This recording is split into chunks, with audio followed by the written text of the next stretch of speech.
Hi guys, let's finish out the chapter. Chapter 9, Section 5, Prokaryotic Cell Division.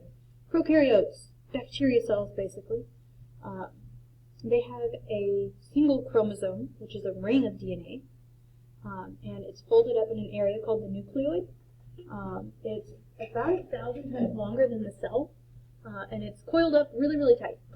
Okay, it's replicated prior to cell division, because we need DNA on both of them. Replicated rings attach to the plasma membrane on either side, and they undergo a process called binary fission. And that's when the cell splits into two. Two replicated chromosomes are distributed to the daughter cells. Okay, so each one gets one. Produces two daughter cells that are completely identical to the original cell. This is called asexual reproduction. E. coli in your intestines have a regeneration time of about 20 minutes. So every 20 minutes, those cells divide. Binary fission and mitosis both ensure that the daughter cell is genetically identical to the parent. We want that. We want to make offspring that are genetically identical, especially in body cells. I don't want my heart cells being different from each other. Okay, when one of them's replaced, I want the new one to look just like the old one because the old one was doing its job right. Prokaryotes and protist, algae, protozoan, and some fungi, like yeast, are single cell.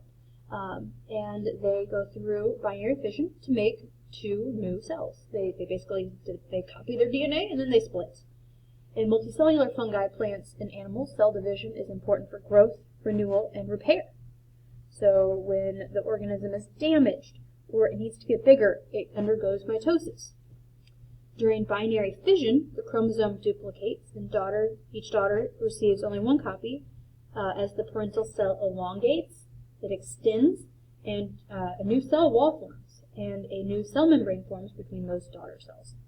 There's no spindle involved in binary fission. The nucleoid, that one single ring of DNA, attaches to the cell membrane on either side, and as the cell elongates, it gets pulled to either end. So here, the attachment of chromosome to a special plasma membrane site that this bacterium is about to divide. The cell is preparing for binary fission by enlarging its cell wall, plasma membrane, and overall volume, so the cell gets bigger.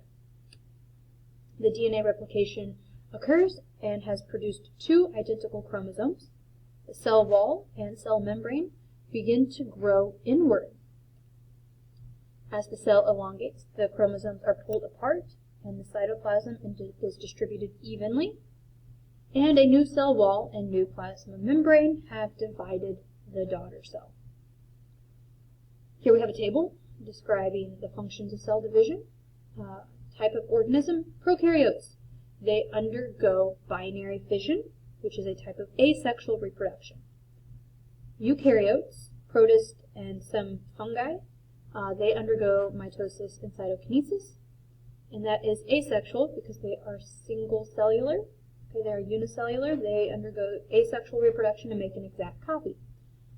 Other eukaryotes, large organisms, multicellular, trees, plants, animals, us, okay, we undergo mitosis and cytokinesis.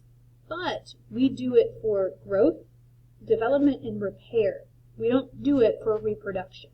Okay, we undergo a process called meiosis for reproduction, and we're going to talk about that more next chapter.